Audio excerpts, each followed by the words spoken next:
High friends welcome to Jaipal अने channel इवाल video discuss చేసే పాయింట్ ఏంటంటే टीएस ICET 2022 ఈ అప్లికేషన్స్ అనేది ఇప్పటి నుంచి స్టార్ట్ కాబోతున్నాయి. అప్లికేషన్ సంబంధించి ఎలిజిబిలిటీ ఏంటిది, ఏ విధంగా అప్లై చేయాలి, దీంట్లో ఉన్నటువంటి ఇంపార్టెంట్ పాయింట్స్ కూడా మనం డిస్కస్ చేసే ప్రయత్నం అయితే చేద్దాం. మరి ఇదివరకు కూడా టీఎస్ ఐసెట్కి సంబంధించి గత 3-4 ఇయర్స్ నుంచి దాంట్లో బెస్ట్ కాలేజెస్ ఏవి, కట్ ఆఫ్ ర్యాంక్స్ ఏవి, ఫస్ట్ రౌండ్ ఏంటిది, సెకండ్ రౌండ్ ఏంటిది, సీట్ అలాట్మెంట్ కావచ్చు, ఈ పాస్ కావచ్చు, ఇలా నెంబర్ ఆఫ్ వీడియోస్ టీఎస్ ఐసెట్కి సంబంధించి చాలా వీడియోలు చేయడం జరిగింది. మరి 2022లో కూడా ఈ టీఎస్ ఐసెట్కి సంబంధించి ఎలాంటి అప్డేట్ వచ్చినా ఇప్పుడు అప్లికేషన్ నుంచి స్టార్ట్ చేస్తే రేపు ప్రొద్దున మీరు కాలేజీలో జాయిన్ అయ్యి టీఎస్ ఈ పాస్ అప్లై చేసేంత వరకు కూడా అప్డేట్స్ ఇస్తూనే ఉంటాను. కాబట్టి మన ఛానల్ని ఇంకా తప్పకుండా సబ్స్క్రైబ్ చేసుకొని మీ ఫ్రెండ్స్ అందరూ కూడా ఈ టీఎస్ ఐసెట్కి సంబంధించిన డౌట్స్ ఏమైనా ఉంటే ఈ ఛానల్ని కంపల్సరీగా విజిట్ చేయమని చెప్పేసి మీ ఫ్రెండ్స్ కూడా చెప్పే ప్రయత్నం చేయండి. మరి కొత్తగా వచ్చిన వాళ్ళైతే కంపల్సరీగా సబ్స్క్రైబ్ చేయడము, ఈ వీడియోని లైక్ చేయడము, ఈ వీడియో ఎలా ఉంది అనేది కామెంట్ చేయడం అసలు మర్చిపోవద్దు. ఇక డైరెక్ట్గా పాయింట్కి వచ్చేస్తే టీఎస్ ఐసెట్ అంటే తెలంగాణకు సంబంధించినటువంటి ఎంబీఏ ఎంసీఏ కాలేజీలో చేయడానికి అని చెప్పేసి మనకు టీఎస్ ఐసెట్ అనే ఎగ్జామ్ అనేది ఉంటుంది. దీనికి సంబంధించిన official website iset.tshech.ac.in.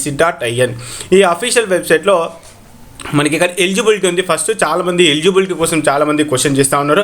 So MBA MCA అని చెప్పేసి మనకు 2 కోర్సెస్ ఉంటాయి. ఎంబీఏలో కొన్ని డిఫరెంట్ స్పెషలైజేషన్స్ అయితే ఉన్నాయి. అవి ఏ స్పెషలైజేషన్స్ అయినా కూడా మనకి ఎంబీఏ కిందకి వస్తాయి. మరి ఎంబీఏలో మనం చేరాలి అంటే ఎంబీఏకి సంబంధించి మినిమం డిగ్రీ పాస్ అయి ఉండాలి. BA, BCom, BSc, BBA, BBM, BCA, BE, BTech, B pharmacy or any 3 or 4 years degree కనుక చేసి దాంట్లో మినిమం 50%, ఒకవేళ రిజర్వ్డ్ క్యాస్ట్ అయితే 45% మార్క్స్ వచ్చి ఉండాలి. కానీ ఎంసీఏ కూడా సేమ్. ఎంసీఏ కూడా ఇక డిఫరెన్స్ ఏంటంటే అయితే డిగ్రీ లెవెల్లో కానీ లేకపోతే 10+2 లెవెల్లో కానీ కంపల్సరీగా మ్యాథమెటిక్స్ అనే సబ్జెక్ట్ ఉంటే ఎంసీఏ చేయొచ్చు. ఈసారి ఎంసీఏ ఆల్రెడీ లాస్ట్ ఇయర్ నుంచే మనకి ఎంసీఏకి సంబంధించి 2 years ఉంది. ఎంబీఏ అయినా 2 years, ఎంసీఏ అయినా 2 years. కాబట్టి ఒకసారి ఇన్షూర్ చేసుకోండి. కానీ ఎంసీఏ చేయాలంటే ఎలిజిబిలిటీ ఏంటిది, డిగ్రీ ఉండాలి. ఈ ఇంటర్మీడియట్ లెవెల్లో కానీ డిగ్రీ లెవెల్లో కానీ మ్యాథ్స్ అనే సబ్జెక్టు కంపల్సరీగా ఉండాలి అని చెప్పేసి ఇక్కడ మనకి ఇవ్వడం జరిగింది. ఒకసారి చెక్ చేసుకోవచ్చు. Examination with mathematics 10+2 are graduation level అంటే ఇంటర్మీడియట్ లెవెల్లో కానీ లేదు అంటే డిగ్రీ లెవెల్లో కానీ కంపల్సరీగా ఎంసీఏ చేయాలంటే ఈ దీంట్లో మ్యాథమెటిక్స్ ఉండాలి అని చెప్పేసి అయితే మనకి ఇవ్వడం జరిగింది. సో ఇది దీనికి సంబంధించినటువంటి ప్రైమరీ రిక్వైర్మెంట్. సో మరి ఫైనల్ ఇయర్ వాళ్ళు అందరూ అప్లై చేయొచ్చు. ఫైనల్ ఇయర్ వాళ్ళు ఎవరినైనా అప్లై చేయొచ్చు. ఈవెన్ సెకండ్ ఇయర్ వాళ్ళు కూడా అప్లై చేసుకోవచ్చు. అప్లై చేయడానికి ఇబ్బంది ఏమి ఉండదు. రేపు పొద్దున కౌన్సిలింగ్కి వెళ్ళేటప్పుడు ఇవన్నీ కూడా అడుగుతారు కాబట్టి సో ఎవరైనా ప్రాక్టీస్ కోసం చేయాలని కూడా చేసుకునే ప్రయత్నం అయితే చేయొచ్చు. ఇక డైరెక్ట్గా ఆ పాయింట్కి వచ్చేస్తే మరి అఫీషియల్ వెబ్సైట్లో ఇచ్చినటువంటి ఇన్ఫర్మేషన్ ప్రకారంగా మనకు ఈ అప్లికేషన్స్ అనేది ఎప్పటి నుంచి స్టార్ట్ కాబోతుంది ఏంటి, దానికి సంబంధించిన డేట్ ఇవ్వడం జరిగింది. లాస్ట్ డేట్ వచ్చేసి మనకు 27th జూన్. ఎస్సీ ఎస్టీ వాళ్ళకు 450 రూపీస్, అదర్స్కి వచ్చేసి 650 రూపీస్ మనకు దీనికి సంబంధించిన ఫీజు అనేది ఉంది. 27th లోపే అప్లై చేయడానికి అయితే ప్రయత్నం చేయండి. ఇక దీనికి సంబంధించి మనకు ఒక యూజర్ గైడ్ అయితే ఇవ్వడం జరిగింది. యూజర్ గైడ్లో ఉన్నటువంటి ఇన్ఫర్మేషన్ ప్రకారంగా ఏ విధంగా అప్లై చేయాలి అనేది దాంట్లో క్లియర్గా ఇవ్వడం జరిగింది. ఇంకొకసారి అయితే గుర్తు చేస్తూ ఉన్నాను. లాస్ట్ డేట్ వచ్చేసి 27th నుంచి లాస్ట్ డేట్ అనేది ఉంది. కాబట్టి మరి లాస్ట్ డేట్ ముందే అప్లై చేసే ప్రయత్నం అయితే చేయండి. ఇక షెడ్యూల్ అనేది ఏ విధంగా ఉందో చెక్ చేద్దాం. సో షెడ్యూల్ వచ్చేసి మనకు నోటిఫికేషన్ మార్చ్ 30th రోజు వచ్చేసింది. రిజిస్ట్రేషన్స్ రేపు నుంచి స్టార్ట్ కాబోతున్నాయి. ఇవాళ 5th, రేపు April 6 నుంచి రిజిస్ట్రేషన్స్ అనేది స్టార్ట్ కాబోతున్నాయి. సో మరి ఎగ్జామ్ వచ్చేసి డేట్ ఆఫ్ ఎగ్జామినేషన్ ఉంది ఇక్కడ, డేట్ ఆఫ్ టెస్ట్ టైం అని చెప్పేసి 27th జూలై, 28th జూలైలో 27th, 28కి మార్నింగ్ ఆఫ్టర్నూన్ టోటల్గా 4 సెషన్ ఆఫ్టర్నూన్ సెషన్ అంటే 27th రోజు ఆఫ్టర్నూన్ సెషన్, 28th రోజు మార్నింగ్, టోటల్గా 3 సెషన్స్ రోజు దీనికి సంబంధించి ఎగ్జామ్ అయితే జరగబోతా ఉంది. ఇక దీంట్లో యూజర్ గైడ్ అని చెప్పేసింది. యూజర్ గైడ్లో ఉన్న ఇన్ఫర్మేషన్ వస్తే తెలుసుకునే ప్రయత్నం చేస్తే అప్లికేషన్ ఎలాంటి పొరపాట్లు లేకుండా ఉంటుంది. ఈ అప్లికేషన్లో మనం ఏదైతే డేటా ఫిల్ చేస్తామో ఇదే డేటాను బేస్ చేసుకుని రేపు పొద్దున కౌన్సిలింగ్ కావచ్చు, ఇదే డేటాను బేస్ చేసుకొని రేపు పొద్దున ఈ పాస్ కావచ్చు, అడ్మిషన్ కావచ్చు, ఏదైనా సరే ప్రైమరీ డేటా ఇక్కడ నుంచి మొదలవుతుంది. కాబట్టి ఈ అప్లికేషన్ ఫామ్లో ఉన్నటువంటి ఇంపార్టెంట్ పాయింట్స్ ఏంటి అనేది తెలుసుకునే ప్రయత్నం అయితే ఖచ్చితంగా చేయాలి. సో దీనికి సంబంధించి మనం ఏ విధంగా అప్లై చేయాలి ఏంటి అనేది మనకు దీంట్లో క్లియర్గా ఇవ్వడం జరిగింది. ఒకసారి చెక్ చేసుకునే ప్రయత్నం చేద్దాం. సో అఫీషియల్ వెబ్సైట్ ఓపెన్ చేసిన తర్వాత అఫీషియల్ వెబ్సైట్లో ఇక్కడ అప్లికేషన్ ఫీ పేమెంట్ ఫస్ట్ చేయాలి, దాని తర్వాత పేమెంట్ అయిందా లేదా చెక్ చేసుకోవచ్చు. సో ఇది ఫస్ట్ పేమెంట్ అయిందా లేదా చెక్ చేసుకున్న తర్వాత మన అప్లికేషన్ ఫామ్ అనేది ఫిల్ చేయాలి. దాని తర్వాత అప్లికేషన్ ఫామ్ అనేది ప్రింట్ తీసుకోవాలి.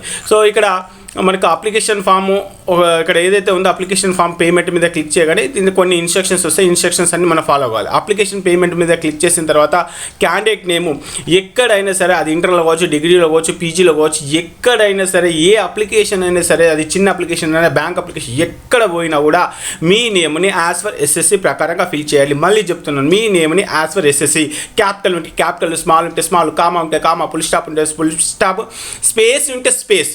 ఎస్ఎస్సిలో ఎలా అయితే ఉందో అన్న ఇంటర్మీడియట్లో లాగుంది, డిగ్రీలో లాగుంది, ఇంటర్మీడియట్ డిగ్రీతో సంబంధం లేదు, మీ ఎస్ఎస్సి మేమోనే ఫైనల్. కాబట్టి ఎస్ఎస్సి మేమో ప్రకారంగా candidate name, date of birth, అదేవిధంగా స్టూడెంట్కి సంబంధించిన mobile number, alternate mobile number, email ID, రీసెంట్గా మీరు ఏదైతే ఎగ్జామ్ అయితే క్వాలిఫై అయ్యారో దానికి సంబంధించిన డిగ్రీ అయితే డిగ్రీ, సో దానికి సంబంధించిన డీటెయిల్స్ ఏవైతే ఉంటే అవి ఎంటర్ చేయాలి. అదేవిధంగా మీ డిగ్రీకి సంబంధించిన హాల్ టికెట్ నెంబర్ ఏదంటే క్వాలిఫైయింగ్ ఎగ్జామినేషన్ ఉంటుంది, బీఈ అయితే బీఈ, బీటెక్ అయితే బీటెక్, డిగ్రీ అయితే డిగ్రీ, వాటికి సంబంధించినటువంటి హాల్ టికెట్ నెంబర్ ఎంటర్ చేయాలి. ఇక కేటగిరీ వచ్చేసి ఓసీ, బీసీ, ఎస్సీ, ఎస్టీ, దీంట్లో ఏ కేటగిరీ అయితే ఉంటారో ఆ కేటగిరీ ప్రకారంగా చేయాలి. ఒకవేళ ఎస్సీ, ఎస్టీ అయితే కనుక మీకు పేమెంట్లో మనకు 450 రూపీస్ ఉంటుంది. కాబట్టి దానికి సంబంధించిన రిలవెంట్ డాక్యుమెంట్స్, వాటికి సంబంధించిన నెంబర్స్ కూడా ఫ్యూచర్లో ఎంటర్ చేయాల్సి వస్తున్న విషయం గుర్తుపెట్టుకోండి. కాబట్టి ఇక్కడ పేమెంట్ కంటే ముందే ఈ ప్రైమరీ డేటా ఎంటర్ చేయాలి. సో ఇక్కడ నెట్ బ్యాంకింగ్, డెబిట్ కార్డ్ అయితే డెబిట్ కార్డ్, ఆ విధంగా మనం ఎంటర్ చేసిన తర్వాత నెక్స్ట్ డైరెక్ట్గా పేమెంట్ గేట్వేకి వెళ్ళిపోతుంది. పేమెంట్ గేట్వేలో మనకి ఎంతైతే పేమెంట్ అయితే ఉంటుందో ఆ పేమెంట్ పే చేయాల్సి వస్తుంది. దానికి అడిషనల్గా ఒక 5 రూపీస్ కానీ 10 రూపీస్ కానీ డిపెండ్స్ అండ్ బ్యాంకుని డిపెండ్ చేసుకొని ఒక 5 నుంచి 10 రూపీస్ ఛార్జెస్ ఉండే అవకాశాలు ఉన్నాయి. సో పేమెంట్ అయిపోయింది సార్, పేమెంట్ అయిపోయిన తర్వాత మనకు ఒక మెసేజ్ వస్తుంది. ఈ మెసేజ్ కంపల్సరిగా మీరు ఒక నోట్బుక్లో నోట్ చేసుకునే ప్రయత్నం చేయండి. ఎందుకంటే నేను చాలా కేసెస్ 3-4 ఇయర్స్ కింద చాలా కేసులు చేశాను. అన్న నా మొబైల్ పోయింది, అన్న నా మొబైల్ సిమ్ పని చేయట్లేదు, అన్న నాకు సిగ్నల్ రావట్లేదు, నాకు ఓటీపీ రావట్లేదు, ఇట్లా చాలా ఇష్యూస్ వస్తాయి. కాబట్టి ఏవైతే రెఫరెన్స్ కోడ్స్ ఉంటాయో, ఏదైతే రెఫరెన్స్ ఐడీలు ఉంటాయో, ఏవైతే ఓటీపీలు వస్తాయో, ఏదైతే రిజిస్ట్రేషన్ నెంబర్స్ ఉంటాయో అవన్నీ కూడా ఒక ఐసెట్ బుక్ అని చెప్పేసి ఐసెట్ బుక్లో మొత్తం అన్ని నోట్ చేసుకునే ప్రయత్నం చేయండి. దీంట్లో ఈ రెఫరెన్స్ ఐడీని బేస్ చేసుకుని రేపు పొద్దున అప్లికేషన్ ఫామ్ మిస్ అయిపోయినా, హాల్ టికెట్ మిస్ అయిపోయినా, ర్యాంక్ కార్డు మిస్ అయిపోయినా మళ్ళీ డౌన్లోడ్ చేసుకోవడానికి ఈ రెఫరెన్స్ ఐడి చాలా కీలకం అవుతుంది. కాబట్టి ఈ రెఫరెన్స్ ఐడిని జాగ్రత్తగా ఒక బుక్లో రాసుకొని అదేవిధంగా మీ మెయిల్లో పెట్టుకునే ప్రయత్నం అయితే చేయండి. ఈ రెఫరెన్స్ ఐడి అయిపోయిన తర్వాత నెక్స్ట్ అంటే పేమెంట్ అయితే అయిపోయింది. పేమెంట్లో అయిపోయిన తర్వాత డైరెక్ట్గా ప్రింట్ అప్లికేషన్ అని చెప్పేసింది. ఈ ప్రింట్ అప్లికేషన్స్లో ఏమేమి డీటెయిల్స్ అడుగుతాయి, సో చెక్ చేసుకునే ప్రయత్నం చేద్దాం. సో పేమెంట్ అయిపోయిన తర్వాత ఇక్కడ పేమెంట్ స్టేటస్లో చెక్ చేసుకొని మళ్ళీ ఇక్కడ మన డిగ్రీకి సంబంధించిన hall ticket number, mobile number, date of birth enter చేసినప్పుడు మన పేమెంట్ చేసినటువంటి నెంబర్ కూడా వస్తుంది. కాబట్టి ఇవన్నీ కూడా జాగ్రత్తగా చెక్ చేసుకునే ప్రయత్నం చేయండి. సో పేమెంట్లో ఎలాంటి ఇష్యూ లేదు, పేమెంట్ హ్యాపీగా అయిపోయిందన్న. ఇప్పుడు ఏం చేయాలి? సో పేమెంట్ అయిపోయిన వాళ్ళు ఇక్కడ ఫిల్ అప్లికేషన్ ఫామ్ అని చెప్పేసి బటన్ ఉంటుంది. ఫిల్ అప్లికేషన్ ఫామ్ అయిన తర్వాత మనకు ఇక్కడ పేమెంట్ రెఫరెన్స్ ఐడి అంటే అప్లికేషన్ ఫస్ట్ పేమెంట్ చేస్తాం, పేమెంట్ బేస్ చేసుకో అయిపోయిన తర్వాత పేమెంట్లో ఉన్న రెఫరెన్స్ ఐడి, డిగ్రీకి సంబంధించిన hall ticket number, mobile number, date of birth enter చేసి గెట్ అప్లికేషన్ అనగానే అప్లికేషన్ ఫామ్ అనేది ఈ విధంగా ఓపెన్ అవుతుంది. ఈ అప్లికేషన్ ఫామ్లో మళ్ళీ చెప్తున్నాను, ఎక్కడ ఏ డీటెయిల్స్ అయినా సరే యాజ్ ఫర్ ఎస్ఎస్సి కంపల్సరీగా రెడ్ మనకు అక్కడ క్యాపిటల్ ఉంటే క్యాపిటల్, పుల్ స్టాప్ ఉంటే పుల్ స్టాప్, కామా ఉంటే కామా, స్పేస్ ఉంటే స్పేస్, యాజ్ టీజ్గా మీ ఎస్ఎస్సి మెమోలో ఏ విధంగా ఉందో ఆ విధంగా ఫిల్ చేయండి. డిగ్రీలో ఒకలాగుంది అన్న, ఇంటర్మీడియట్లో ఒకలాగుంది అన్న కూడా వదిలిపెట్టేసేయండి. మీ ఎస్ఎస్సిలో ఉన్న డీటెయిల్స్ ఫైనల్ అవుతాయి కాబట్టి దాని ప్రకారంగానే ఫిల్ చేసే ప్రయత్నం అయితే చేయాలి. సో ఇక ఎస్ఎస్సికి సంబంధించిన డీటెయిల్స్, క్యాండిడేట్ నేమో, ఫాదర్ నేమో, మదర్ నేమో, date of birth, gender, Aadhaar card వచ్చేసి ఈ ఆధార్ కార్డులో మనకు ఇక్కడ ఇచ్చిన ఆధార్ కార్డుకి అదేవిధంగా ఈ పాస్లో రేపు అప్లై చేసినప్పుడు కూడా ఇది మ్యాండేటరీ అవుతుంది. కాబట్టి కంపల్సరీగా ఇక్కడ ఆధార్ నెంబర్ ఎంటర్ చేసే ప్రయత్నం చేయండి. Birth state, birth district, identification number, ration card, next అడ్రస్కి వచ్చేసి house number, village, mandal, district, state, pin code, mobile number, alternate mobile number, telephone number, email ID. Local area వచ్చేసి మీరు తెలంగాణ వాళ్ళైతే ఓయూ అని, ఆంధ్ర వాళ్ళైతే ఏయూ అని చెప్పేసి, అదేవిధంగా ఎస్వి వాళ్ళైతే వాళ్ళకి సంబంధించిన జిల్లాలు ఇక్కడ క్లియర్ ఇవ్వడం జరిగింది. కాబట్టి మీరు ఏ జిల్లాకి అయితే చెందుతారో ఆ విధంగా మీరు లోకల్ ఏరియా సెలెక్ట్ చేసుకోవాలి. ఈ లోకల్ ఏరియా అనేది ఏ విధంగా డిసైడ్ అవుతుందంటే మీరు లాస్ట్ 7 ఇయర్స్ ఎక్కడైతే చదివారో మెజారిటీ ఆఫ్ ది స్టడీ అంటే ఈ లాస్ట్ 7 ఇయర్స్ 4 ఇయర్స్ కనుక మీరు తెలంగాణలో చదివితే తెలంగాణ లోకల్ అని, మీరు ఏయూలో చదివితే కనుక ఏయూ లోకల్ అని, ఎస్వీలో చదివితే కనుక ఎస్వీ లోకల్ అని. So maximum majority of the people first class నుంచి అప్పుడు డిగ్రీ వరకు కూడా తెలంగాణలో చదువుతారు కాబట్టి ఆటోమేటిక్గా మీరు ఓయూ లోకల్ అవుతారు. సో ఇది నా లోకల్ వాళ్ళ కోసం చెప్తున్నాను. Majority of the studies last 7 ఇయర్స్లో 4 ఇయర్స్ కనుక మీరు ఎక్కడైతే చదువుతారో ఆ లొకాలిటీకి వస్తారని చెప్పేసి ఈ విషయం గుర్తుపెట్టుకునే ప్రయత్నం చేయండి. ఇక కేటగిరీ డీటెయిల్స్, బీసీ అయితే బీసీ, ఎస్సీ అయితే ఎస్సీ, వాటికి సంబంధించిన కేటగిరీ సెలెక్ట్ చేసుకొని ఆ కేటగిరీకి సంబంధించిన క్యాస్ట్ సెలెక్ట్ చేసుకొని ఇక క్యాస్ట్ సర్టిఫికేట్ నెంబర్, ఈ క్యాస్ట్ సర్టిఫికేట్ నెంబర్ కూడా ఎంఆర్ఓ ఆఫీస్ నుంచి తీసుకొచ్చుకున్న ఎంఆర్ఓ ఆఫీస్లో ఏదైతే క్యాస్ట్ నెంబర్ బార్ కోడ్ కింద ఒక నెంబర్ ఉంటుంది ఆ నెంబర్ ఎంటర్ చేయాలి.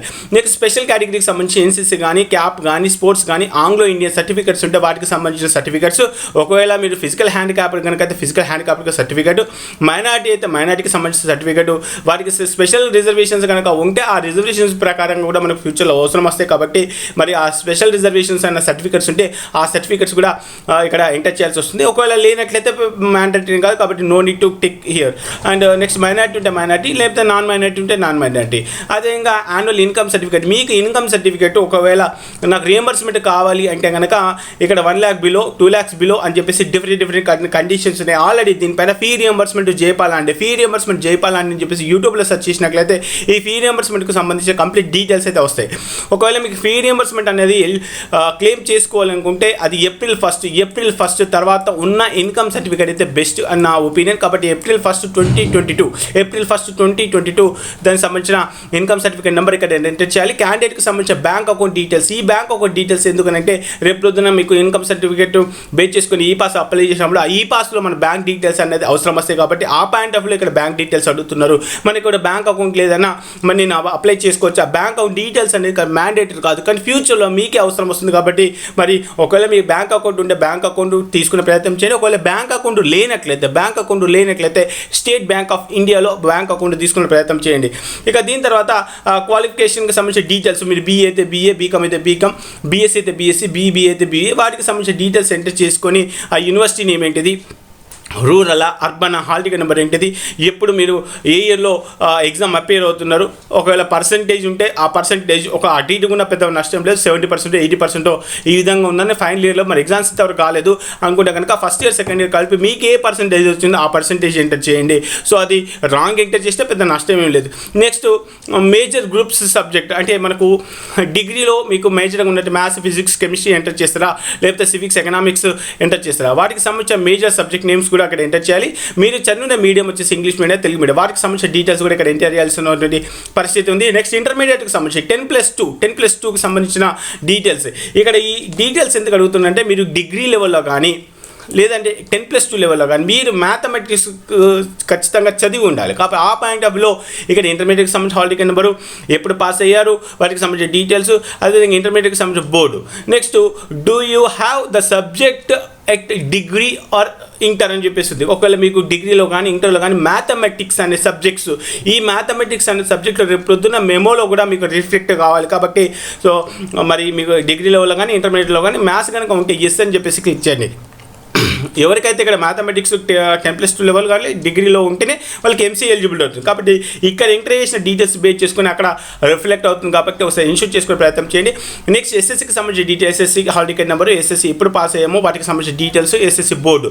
నెక్స్ట్ లాస్ట్ 7 ఇయర్స్కి సంబంధించిన certificate, 6th, 7th, 8th, 9th, 10th, inter first year, inter second year, degree, ఈ డిగ్రీలన్నీ ఎక్కడ చేసామో, ఈ ఎడ్యుకేషన్ అంతా ఎక్కడ చేసామో వాటికి సంబంధించిన జిల్లాలు మనం సెలెక్ట్ చేసుకోవాలి. ఈ జిల్లాని బేస్ చేసుకొని మనం ఏయూ కిందకి వస్తామా, ఎస్వీ కిందకి వస్తామా, లేదంటే ఓయూ కిందకి వస్తామనేది డిసైడ్ అవుతుంది. నెక్స్ట్ రీజనల్ సెంటర్స్ వచ్చేసి మీకు సెంటర్స్ ఎక్కడెక్కడ కావాలి, ఫస్ట్ సెంటర్ కరీంనగర్, వరంగల్, హైదరాబాద్, ఈ విధంగా మీకు ఎక్కడైతే కన్వీనియంట్ ప్లేసెస్ ఉంటుందో ఆ విధంగా first preference, second preference. So ఇక్కడ ఈ సెంటర్స్ బేస్ చేసుకొని ఫస్ట్ కమ్ ఫస్ట్ సర్వ్, అంటే ఎవరైతే ఫస్ట్ అప్లై చేసుకున్నారో ఆ సెంటర్స్ని బేస్ చేసుకొని మనకు రేపు పొద్దున హాల్ టికెట్, అదేవిధంగా ఎగ్జామ్ సెంటర్ అలర్ట్ చేసే అవకాశాలు ఉన్నాయి. ఇక ఫోటోలు వచ్చేసి ఇక్కడ సెల్ఫీ ఫోటోస్ అప్లోడ్ చేయొద్దు, మీరు పాస్పోర్ట్ సైజ్ ఫోటో దిగి కరెక్ట్గా అప్లోడ్ చేయాలి, అది కూడా 50 KB లోపు. సిగ్నేచర్ వచ్చేసి 30 KB లోపు మనం ఇక్కడ అప్లోడ్ చేయాల్సినటువంటి పరిస్థితి అయితే ఉంది. నెక్స్ట్ మీరు అపియర్ అయిపోయే ఎగ్జామ్ ఏంటి, తెలుగు మీడియమా, ఇంగ్లీష్ మీడియం ఆఫ్ టెస్ట్ అని చెప్పేసి, ఇంగ్లీష్ అయితే ఇంగ్లీష్ అయితే తెలుగు బోత్ అయితే ఉంటుంది, ఇంగ్లీష్ ఉర్దూ ఉంటుంది, ఇంగ్లీష్ తెలుగు ఉంటుంది. సో కాబట్టి దాన్ని డిపెండ్ చేసుకొని మీరు ఇక్కడ చేయాలి. హెల్ప్ లైన్ సెంటర్స్ వచ్చేసి మీ దగ్గర ఏదైతే హెల్ప్ లైన్ సెంటర్ ఉందో ఆ హెల్ప్ లైన్ సెంటర్, అదేవిధంగా ఇక్కడ ఒక టిక్ మార్క్ ఉంటుంది, ఆ పైన వచ్చినటువంటి ఏవైతే డీటెయిల్స్ ఉన్నాయి ఆ డీటెయిల్స్ అని కూడా పర్ఫెక్ట్గా ఎలాంటి తప్పు లేవని చెప్పేసి ఒక అగ్రిమెంట్ టైప్లో ఒక బటన్ ఉంటుంది, ఆ బటన్ క్లిక్ చేసి సేవ్ చేసుకోండి. సేవ్ చేసి మళ్ళీ మాడిఫై కూడా చేసుకునే అవకాశం లేదు. ఎందుకంటే లాస్ట్ డేట్ వచ్చేసి జూన్ 27 వరకు లాస్ట్ డేట్ అనేది ఉంది కాబట్టి సో 1-2 సార్లు కరెక్ట్గా చెక్ చేసుకొని చేయండి. ఒకసారి ప్రివ్యూ అండ్ సబ్మిట్ అని చెప్పేసి క్లిక్ చేసిన తర్వాత there is no chance to edit. కాబట్టి ప్రివ్యూ చేసిన తర్వాత ప్రివ్యూలో ఏమన్నా డీటెయిల్స్ అండ్ ఎస్ఎస్సి డీటెయిల్స్ కావచ్చు, ఆధార్ డీటెయిల్స్ కావచ్చు, అడ్రస్ డీటెయిల్, లోకల్ ఏరియా, వాటికి సంబంధించిన డీటెయిల్స్ అన్నీ కూడా పర్ఫెక్ట్ ఉన్నాయో లేదా చెక్ చేసుకోండి. ఒకవేళ పర్ఫెక్ట్ లేనట్లయితే మళ్ళీ మాడిఫై అనే బటన్ ఉంటుంది, మాడిఫై చేసి మళ్ళీ మాడిఫై చేసుకోవచ్చు.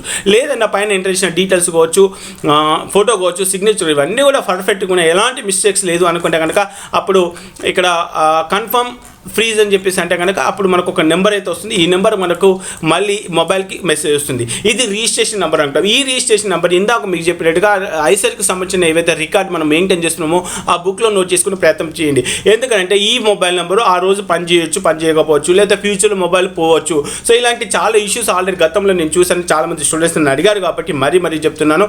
రెఫరెన్స్ ఐడీలు కావచ్చు, పేమెంట్ ఐడీలు కావచ్చు, రిజిస్ట్రేషన్ ఐడీస్ కావచ్చు, ఓపీటీ ఏవైనా సరే ఒక బుక్లో రాసుకునే ప్రయత్నం చేయండి. సో రిజిస్ట్రేషన్ అయితే సక్సెస్ఫుల్ అయిపోయిన తర్వాత రిజిస్ట్రేషన్ నెంబర్ అనేది ఉంటుంది. ఇది రిజిస్ట్రేషన్ నెంబరు. ఈ రిజిస్ట్రేషన్ అయిపోయిన తర్వాత ఆటోమేటిక్ ఒక పీడిఎఫ్ డాక్యుమెంట్ అవసరం వస్తుంది. ఈ పీడిఎఫ్ డాక్యుమెంట్ మనం ప్రింట్ తీసుకొని ఎగ్జామ్ సెంటర్కి తీసుకెళ్లాల్సి వస్తుంది, కౌన్సిలింగ్ సెంటర్కి తీసుకెళ్లాల్సి వస్తుంది, సీట్ అలాట్మెంట్ అయిపోయిన తర్వాత కాలేజీలో కూడా తీసుకెళ్లాల్సి వస్తుంది. కాబట్టి అట్లీస్ట్ ఒక 4 జిరాక్సెస్ తీసుకొని ఏదైతే సాఫ్ట్ కాపీ ఉందో ఈ సాఫ్ట్ కాపీని ఖచ్చితంగా మీ మెయిల్కి అటాచ్ చేసుకునే ప్రయత్నం అయితే చేయండి. ఈ విధంగా మనం టీఎస్ ఐసెట్కి సంబంధించిన అప్లికేషన్ ఫామ్ అనేది కంప్లీట్ చేసుకోవాలి. ఒకవేళ ఫ్యూచర్లో కనుక ఎప్పుడైనా మిస్ అయిపోయినా కూడా మళ్ళీ తిరిగి మనం అప్లికేషన్ ఫామ్ ప్రింట్ తీసుకోవడానికి ఇక్కడ రిజిస్ట్రేషన్ నెంబర్, రెఫరెన్స్ ఐడీలు, మనకు డిగ్రీకి సంబంధించిన hall ticket number, mobile number, date of birth enter చేయాలి. ఇంతకుముందు చెప్పాను. అందుకే ఇక్కడ రిజిస్ట్రేషన్ నెంబర్ అయినా సరే, మనకు పేమెంట్ రెఫరెన్స్ ఐడీలు అయినా సరే ఇవి నోట్ చేసుకుంటే ఫ్యూచర్లో హాల్ టికెట్ కావచ్చు, ర్యాంక్ కార్డు కావచ్చు, రిజిస్ట్రేషన్ ఫామ్ కావచ్చు, ఎప్పుడంటే అప్పుడు డౌన్లోడ్ చేసుకోవచ్చు. కాబట్టి ఇవన్నీ కూడా ఒక బుక్లో నోట్ చేసుకునే ప్రయత్నం చేయండి. ఆ రిజిస్ట్రేషన్ పేజ్ ఏదైతే ఉందో రిజిస్ట్రేషన్ పేజ్ అట్లీస్ట్ ఒక 4 కాపీస్ జిరాక్స్ తీసుకునే ప్రయత్నం చేయండి. ఇది మొత్తం ఏదైతే మనకు టీఎస్ ఐసెట్కి సంబంధించి రిజిస్ట్రేషన్ ప్రాసెస్. మరి టీఎస్ ఐసెట్కి సంబంధించినటువంటి లాస్ట్ ఇయర్లో జరిగిన 2017, 18, 19, 20, 21 సో ఈ వీటికి సంబంధించిన కట్ ఆఫ్ ర్యాంక్స్ కావచ్చు, వాటికి సంబంధించిన డీటెయిల్స్ కావచ్చు, ఫేజ్ 1, ఫేజ్ 2, ఫేజ్ 3, వాటిలో మనకు ఒక ఫేజ్ నుంచి ఇంకో ఫేజ్కి ఇలా రకరకాల డౌట్స్కి సంబంధించి గతంలో ఆల్రెడీ వీడియోలు చేశాను. ఎక్కడ ఏ డౌట్ వచ్చినా సరే జైపాల్ అంటే ఐసెట్ అని చెప్పేసి మీరు యూట్యూబ్లో సెర్చ్ చేసిన నెంబర్ ఆఫ్ వీడియోస్ వస్తే ఖచ్చితంగా 2020లో కూడా నెంబర్ ఆఫ్ వీడియోలు చేసి మీకు ఏదైతే ఇన్ఫర్మేషన్ ఉంటుందో ఆ ఇన్ఫర్మేషన్ ఖచ్చితంగా మీకు నేను షేర్ చేసే ప్రయత్నం అయితే చేస్తాను.